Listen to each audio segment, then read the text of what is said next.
If you got a Bible you can get in front of you, go ahead and find Matthew 13 with me today. Matthew chapter 13 is where we'll be this morning. And if you got a series guide, if you remember that today, go ahead and open that up. We'll be on page 48 of those. If you forgot that today, we will refer to it later on. So you can hit the QR code there if you forgot to bring it. If you didn't get one, you're our guest this morning, or you've been out for the last few weeks and you haven't had a chance to get one of those in your hand, if you would just put your hand up. We've got some people that are walking through. We will put one in your hand. We would love for you to have one of those just to track along with us in this series.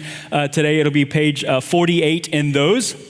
And I'll be patient with them. They will find you in just a second, but love for you to get that in front of you today. So this is week 4 of a 5-week series. We're just working our way through Matthew chapter 13 together and allowing Matthew 13 to frame a whole 2-year discipleship initiative and journey for all of us together as a church. So in Matthew 13, Jesus tells this series of parables about the kingdom of heaven. We said the kingdom of heaven, it takes lots of different facets and shapes and phases over all of biblical history, but in short, if you want to think about the kingdom of heaven, it's where the goodness and grace of Jesus rules every area of every heart. And Jesus talks about it a lot in Matthew chapter 13. And in fact, in the very first parable that he tells us, he outlines 4 things that can threaten, or in his words, choke out the life that God desires for every single one of us. A divided heart, a disconnected heart, a distracted heart, and a heart that's deceived by wealth. And so we're committed to, over the next 2 years, spending focused time and energy engaging all 4 of those areas, beginning with the last one, beginning with deceitfulness of wealth, for a few reasons that we've already mentioned. One, we've mentioned already. Jesus talks about this 10 to 20 more times than he talks about any other thing. He talks about it a lot. He pretty clearly believes that the lies that we can believe about our stuff, even more than just sin in general, is the chief competitor with him to our hearts. So Jesus talks about it a lot. If that's true, and if he's right, we want to pay attention to that. We want to slay that big giant first. So that's one of the reasons. The other reason that we're tackling it first is that Jesus takes it on first here in Matthew 13. So if we just work our way through Matthew 13, this is the one before the others that we're going to come to. So we're going to come to it today in the 2 stories that he's going to talk about today. But it comes from Jesus in a way that you might not expect, especially if you're suspicious of church people or preacher people talking about money. Jesus, when he comes at this, his emphasis is not trying to guilt anyone into giving anything. What Jesus wants to do, and I think you'll see that today, is point to the natural, joy-filled reflex response of a person who has found something that they believe is worth everything. That's what we're going to see today. In 1988, a man named Forrest Fenn sat in a doctor's office and received a diagnosis that he said instantly clarified some things. He was diagnosed with a rare and aggressive form of cancer that clarified for him that he was not, in fact, invincible. That was one thing. But it also began to clarify for him that he needed to start thinking about his legacy. Not just the stuff that he'd leave behind, but the kind of story that his life would tell. And to be clear, he would leave some stuff behind. He was a really successful art dealer and a collector of rare coins and artifacts that were worth a fortune. But as he wrestled with his own mortality, he realized he wanted his life to have a better story, to tell a better story than just that he was a person that collected lots of stuff. He wanted his legacy to invite other people to live life as a grand adventure. And so he took a bronze chest, filled it with nearly $2 million worth of coins and artifacts and jewelry and gems, and he buried it in the Rocky Mountains.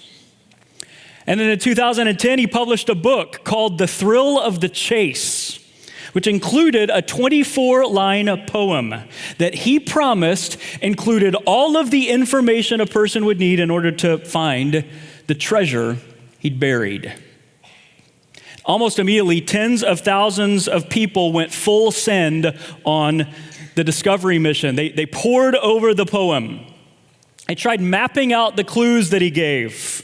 They started online forums where they could share information together, a little bit of information, not too much information, so that they could be the one that would discover the secret hiding place of the treasure. Several people quit their jobs. More than a few liquidated their life savings to buy equipment and gear. At least 2 people bought helicopters. At least 5 people paid the ultimate price during their attempt to be the very first person to find Forrest Fenn's treasure. And yet people kept searching, not because they believed that the search was safe, but because they believed the treasure was real and would ultimately be worth everything they put into the search.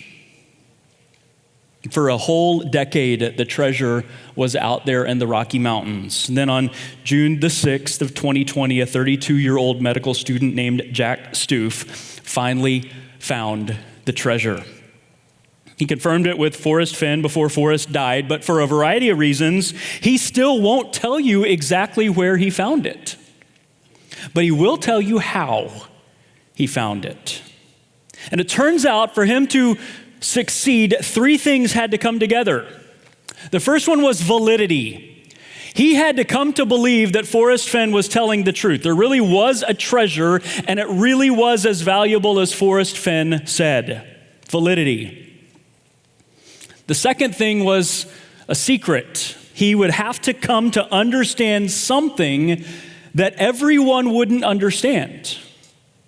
So he devoted 2 years of his life to decoding the poem, to cross-referencing all of the words of the poem to every interview, every newspaper article, every recorded thing that Forrest Fenn had ever said or ever done, so that he could see something or understand something or find something that everyone wouldn't see or find or understand. Secret, validity, secret, and then trust. He would have to trust the intersection of those 2 things, validity and the secret, enough to put his time and his effort and his resources at risk.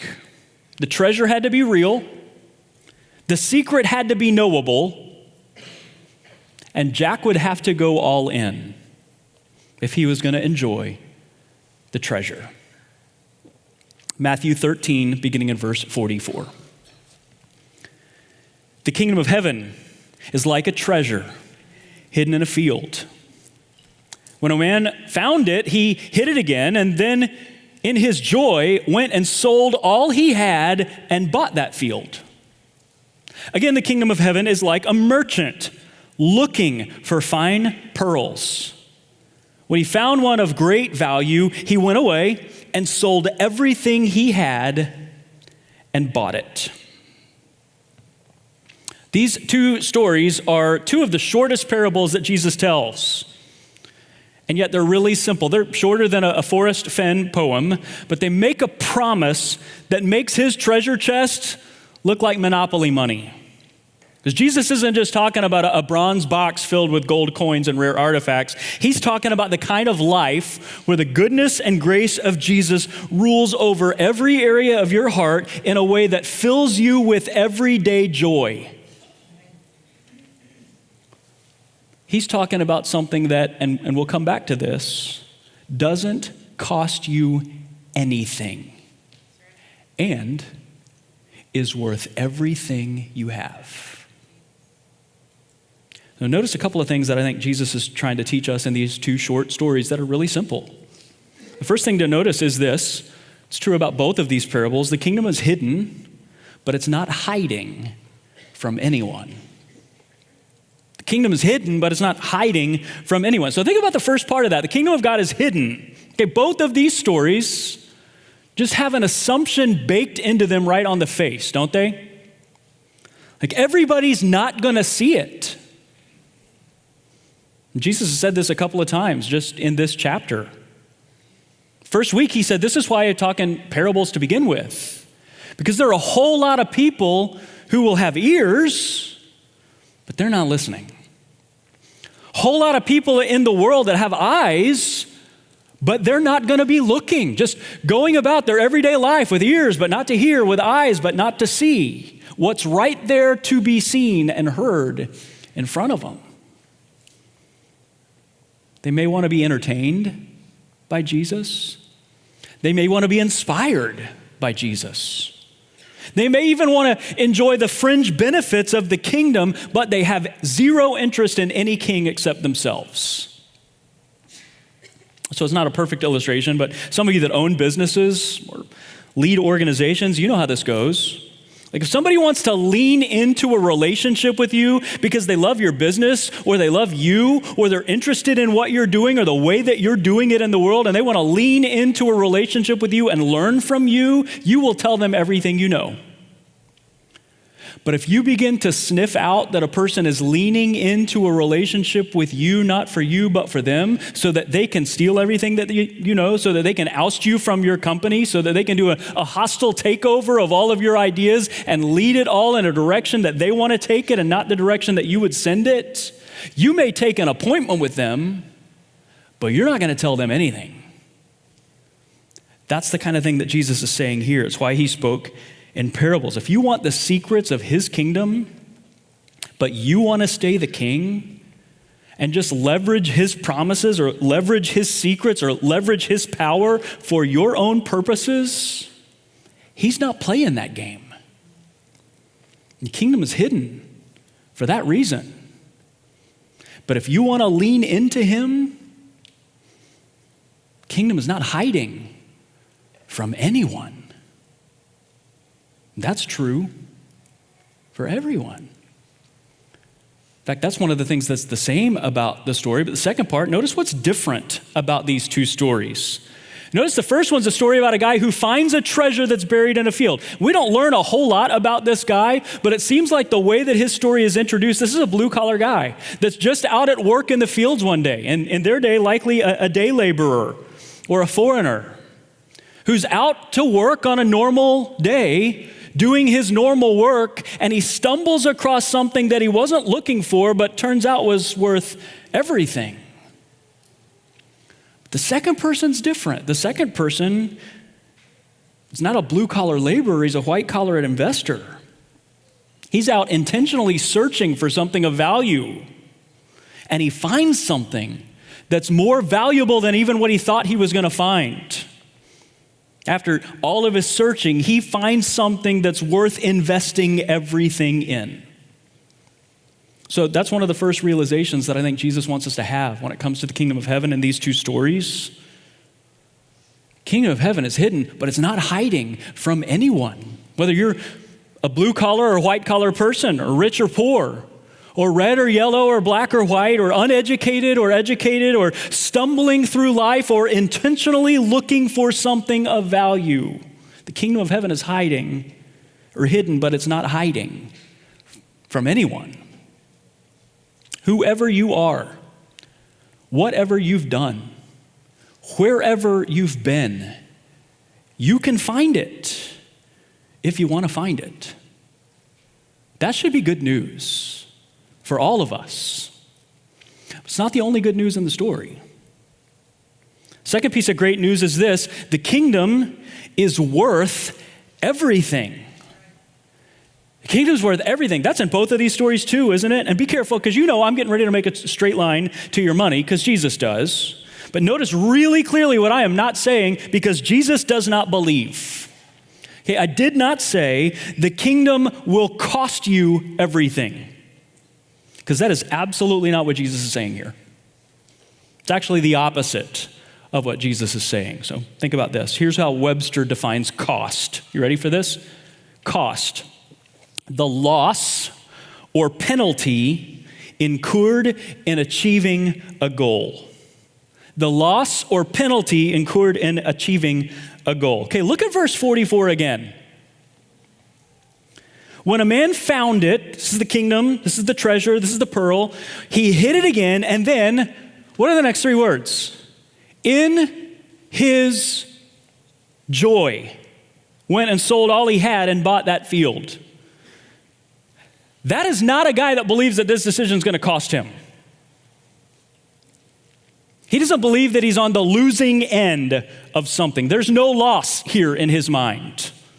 He's not paying a penalty of some kind. This is not a guilty person paying a penalty of some kind. This is a story about value.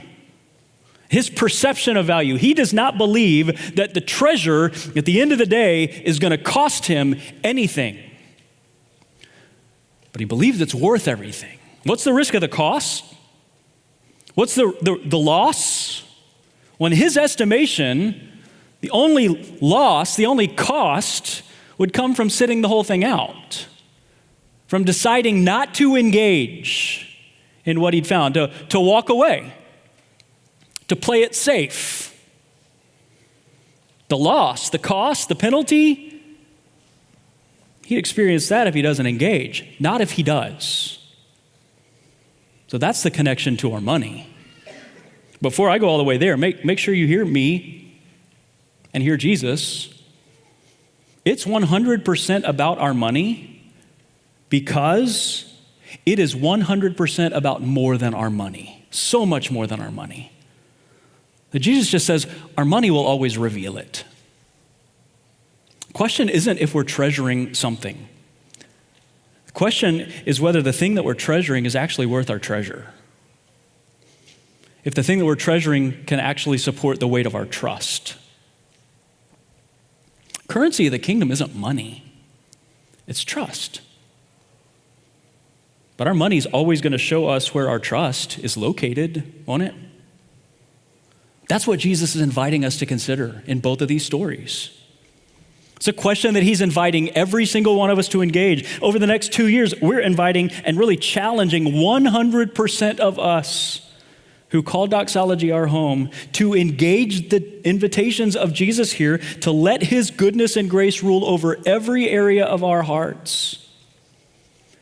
And yet it's so obvious in this parable and through the teaching of Jesus that it makes sense for us to start with our stuff, because it's where he starts. And he says this, in both of these stories, our posture towards our possessions reveals our perspective on the kingdom. Our posture towards our possessions reveals our perspective on the kingdom. Isn't that what Jesus is saying in both of these parables? So, what does your posture on your possessions reveal about your perspective on the kingdom? Look, when it comes to this commitment card that everybody got, it's really important to us that 100% of us engage this. That every single person fills this out, whatever you fill it out with. It's important to us because it'll help us know how to plan. Help us know how fast we can move towards some of these things that we believe that God is calling all three of our congregations towards in the days ahead. It's really important to us that you engage this. Because if you plan to engage but you don't tell us, you just decide you're not going to tell anybody, that'll hold us back because we're going to pursue what God's called us to do with wisdom, like we always have. But ultimately, and come on, I wish I could just take my pastor's heart out and plop it right here on the podium so that you could see that what I'm saying is true here. Look, if we were just trying to raise money as a church, there are so much simpler, some would say better, easier ways to raise money as a church. Okay, that is genuinely not our heart for any of us in this. I want you to see the vision. I want you to know what the vision is. I want you to get excited about the vision, every part of it, more than anything else, so that you can know that we're prepared to be faithful with your faithfulness in this. But what I want more than anything for you as your pastor is for you to tangibly, personally, experientially know the joy of a life where the goodness and grace of Jesus rules over your heart in this area. Far more than this commitment card and engaging that's going to be helpful to us, I think it'll be helpful for you. As a spiritual exercise, not just to ask a question about your money or your giving, but to ask a question and for you to make a declaration about your heart, to make a declaration about your trust. The question isn't, am I giving all the money that I could to Doxology? The question I want you to engage is, what do my possessions reveal about my trust? And what do I want them to reveal about my trust in the days ahead? Look, when the king is your treasure, the kingdom will have it. So I want to invite you today to sit down with this card and walk through it individually, personally, if you're with a spouse, to walk through it as a spiritual exercise. You'll see on there, the first blank in there is just for you to reflect your current reality, at least as far as it relates to your kingdom investing at Doxology. And obviously, we talk about this a lot. Some of us make kingdom investments in a lot of other places too. Like, we encourage that. We celebrate that all of the time. Okay, that's not what we're asking here specifically, but that can be a part of your celebration. You reflect on some of that. You take us up on that invitation. But this is just a place, that first blank, to reflect your current reality, at least as it relates to your kingdom investments here. There's something to celebrate here for you no matter what. For some of us, we write a number down there. And what that number reflects is that God has provided for us specifically financially and blessed us at least in a way and in enough that that blessing can overflow out of us and towards other people and what he's doing in the rest of the world. Like, he's provided for our needs and still allowed us to have some to give away. That's worth celebrating, even if you don't go any further than that. Like, some of us will write 0 there. That's worth celebrating because we know we've got a place to start. The starting place is worth a celebration. But after that, 100% of us have a question to ask from there, whatever's in that first blank. Straight out of the lesson from this passage, right? What's the question?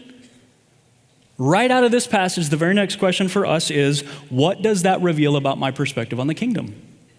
Or to say it another way, does what I wrote in that first blank reflect the goodness and grace of Jesus ruling over my heart in this area? And for some of us, I'm guessing the honest answer before God to that question is going to be, yeah, it does. And for a whole bunch of us, I'm just guessing that we're going to have some version of answer to that question that is not quite. So the second blank is a space to ask God what it would look like if the goodness and grace of Jesus were ruling over that area of your heart. What would it look like if he did? What would it look like for you to trust him fully over the next couple of years? For you to give your first and best to a king that you believe is worthy? For you to give in a way that reflects that you agree with him, that eternity is real, that the gospel is urgent? Sometimes I think we get overwhelmed, right, with the distance between where we are and where we wish we were, that we just assume that the kind of generosity that breeds joy is always going to be hiding from us. Or that because we can't do everything today that he's calling us to, we can't do anything today that he's calling us to. Recognize that as a lie from an enemy who loves to lead with fear and with guilt. And instead, as you walk through that, choose to listen carefully to an invitation from a God who leads with goodness and grace and simply inviting you to a step of obedience, whatever that looks like from here. Your next yes. In fact, if you want to think about a grid for how sometimes those steps take or go or how they move, we put one of those in that series guide that you can look at as you prepare to look through that. Is pages 14 and 15 in there. For some of you, what Jesus is going to invite you to is to become an initial giver in what he's doing. You're going to invest for the very first time. You're going to go from nothing to something as it relates to putting your possessions towards the kingdom of heaven. You're going to put a toe in the water of trust and see if Jesus' promises are true. If that's the step that's right in front of you these days, you know what I would just challenge you to do? Do it. Test him. Trust him. And see if you don't discover that he's trustworthy, that it's valid what he's promised. Go from nothing to something. Some of us, the next step is a step from something to something consistent. Rather than just giving in response to emotion or excess, tipping after a good talk, you're going to give out a conviction and commitment. This is normally somebody that just decides, I'm going to automate this thing so that what's a priority for me stays a priority for my possessions. Some of us, the move that we would make is from something consistent to something intentional. That's exactly what it sounds like. This is a person that decides they want this to be a priority that starts with a plan. And a plan that reflects an amount that demonstrates it's a priority for us with our first and our best. That's a step for some of us. And know this, in the Old Testament, some of you grew up hearing in this, the law asked Those early followers of God, for the first 10% of everything they made, income every year, and as high as 30% on some years in significant moments. Okay, that was the law of the land for early followers of God. Jesus doesn't recommend that in the same way that the Old Testament does. He doesn't talk about tithing, so to speak, as a law, as a requirement for people that follow him. He also doesn't talk about it as a limit. In fact, he encourages us to give in response to what God has done for us with a holistic, full, surrendered heart to live as stewards. Recognize that everything we have belongs to him. And we're to manage it in light of his goodness and grace. That's how he always leads us. So Jesus doesn't command 10%. He fulfilled the law for you. So you don't have to do that. To be right, to get right, to stay right with God, that's not a requirement. And can I just really humbly point out something that a friend of mine pointed out to me not that long ago? Realize in every other place that Jesus goes back to something that was commanded in the law, and he talks about it as something that he's fulfilled. Whenever Jesus interacts with those moral commands from the Old Testament, he proclaims them fulfilled and then invites us to a higher standard as a response. Now, here are a couple of examples. You've heard it said, don't murder. But I say to you, don't even call somebody a fool. He fulfills it and elevates it. He says, you've heard it said, love your friends. But I tell you, love your enemies too. So if that's the pattern when Jesus interacts with these things, it would be really strange if this was the one exception, and it's an exception without a corresponding explanation. So here's the irony. In our world, the world where we live today, tithing has never been less painful. Generosity has never been more accessible. And just statistically speaking, Christ followers have never been less engaged in it. As people, who want the goodness and grace of Jesus to rule over every area of our hearts, I think it's worth asking ourselves about that. So some of us, that's the move that Jesus would lead us to. Some of us, it may be even a move beyond that, from something intentional to something sacrificial. This is the person that starts to approach this with the posture of the guy that discovers the treasure in the field, the pearl of great value. This is the person that says, I'm going to put my kingdom investments in the driver's seat of all of my other financial decisions.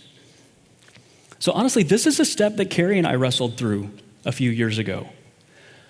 We just decided when we look at the pie chart of all that we're giving and saving and spending, and I'm not putting this on you, I'm just telling you about me, we decided we wanted to see if we could make the kingdom investment piece the biggest piece. And that has affected all of our other decisions. It's put some pressure on us in some other places from time to time. But we just decided to be okay with that because we believe we found a treasure and we want to go all in. And then there's a question for some of us, is whether or not there's even another step from there, from something sacrificial to something extravagant. Sometimes this is a lifestyle, but sometimes there are just moments that you sense you're being invited to do something extravagant in response to the goodness and grace of Jesus. If you're familiar with the New Testament, Mary of Bethany is the best example for this. Right? She didn't go all over the place making it rain perfume on people's feet every single day, everywhere she went. But in this moment, in response to the goodness and the grace of Jesus, she did something extravagant. And you remember what Jesus said to her and about her there in public with all of those other people? He says, wherever the gospel is proclaimed, I want this story told. So you understand what he's saying? When you go someplace, when you find someone who's never heard of the goodness and grace of Jesus and you begin to explain to them the invitation of Jesus, what Jesus has done for them and who he is, what I want you to tell them, Jesus says, is I want you to tell them two things. Number one, I want you to tell them that God loves them and sent Jesus to be the payment for their sins so that they can have forgiveness and peace and hope and power and everlasting life. And you make sure they know that Mary loved me. She leads the way in this for us. And that's a step for some of us in response to a moment. Okay, so end of the day, back to the story at the very beginning about the treasure that was buried in the Rocky Mountains. the kingdom come invitation to let the goodness and grace of Jesus rule the day over our possessions. Essentially, this is an invitation to the same 3 decisions that Jack Stoof, the 3 decisions that he made, but built around something far greater than treasure hidden in the mountains. It's an invitation to consider the validity question. Is what Jesus is saying true? Is the kingdom of heaven a treasure that's worth everything? Is it valid? Second's a question about secret. Do I have ears to hear? Do I have eyes to see? Do I have a heart that wants to engage him? Or do I just really want to be the king? Is there something that I've come to understand about Jesus that everybody doesn't get, but that I've come to believe? Validity, secret, and then trust. Is it worth a bold, courageous step to reorient your life around in this area of your heart? That's what I want to invite you to wrestle with as you look at that commitment card and we prepare to respond together, either at advanced commitment tonight or next week, all together as a congregation. And let me just say, don't skip advanced commitment night tonight.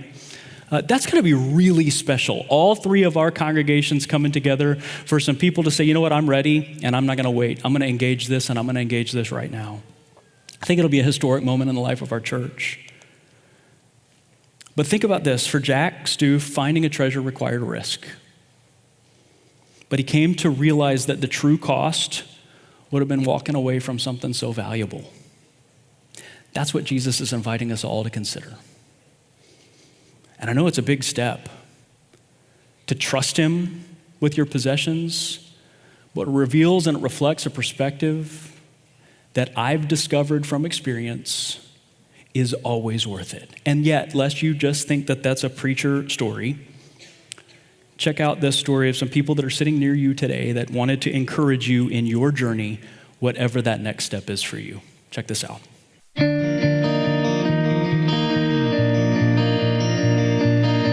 We're the Mills. I'm Brian, and this is my wife, Karen. We've been members at Doxology for over 30 years now. Most of that 30 years, I have been associated with a small teaching team that taught biblical financial principles. We call it financial peace today. When we first got married, we didn't know a whole lot about money. And we had a budget. And the goal was that the expenses would not exceed the income, and that in fact there might be room there for some savings. Then shortly after that, we were invited to our very first fundraising dinner, and we were pleased to go. We really didn't have much experience of what it was going to be like, no preconceived ideas. They presented their ministry and their needs. They weren't asking us to go or to do, but they were asking us to invest our funds in their ministry. And while we were attracted to the ministry, I looked at the budget concept and I said, we don't have funds, and there is not a way for us to do that. And so we left that night without making any kind of commitment. As a result of that, we said, we need to ask God what he wants us to do with giving. And so we did. We held hands and we prayed, and we wanted to come to a decision for both of us would be the same. And we also wanted to honor God in the process. We prayed, and God answered us. He whispered that, I think you can give, and I'll tell you how much. We looked at each other and said, we are investors, first-time investors in the kingdom of God, and we have no idea how God is going to do this. We know what our budget looks like, but we decided that, we could be the investor. He was going to be our financial manager, and he was going to make this work. We made a commitment, and we still were able to pay the bills. We were still able to save some, and we got great joy out of it. And we still have this joy. And I think we walk closer to God. And we had no idea that our gift could be a part of his great plan. I mean, that's such an honor. Our story is probably not unlike many of the people who are listening to this. But there are people who are listening to this that haven't tried it. And I would say, just simply go to the scriptures and ask God, what would he want you to know? And then ask him, what would I do? What should I do? What can I do? And trust Him. I'm not telling anybody to just give. I'm telling them to seek God, seek what He is doing in this, and get involved in it, because you will be the one that gets blessed on the backside. Whether it's satisfaction at seeing what God is doing, or whether it's seeing the growth in your own life because of it. You trust God with everything.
Hey, thanks for watching. If something you heard resonated with you today, we would love to connect with you. Visit doxology.church/connect or leave a comment below. And if you enjoyed today's message and you want to see more, make sure you give this video a like and subscribe to our channel so you don't miss any new videos.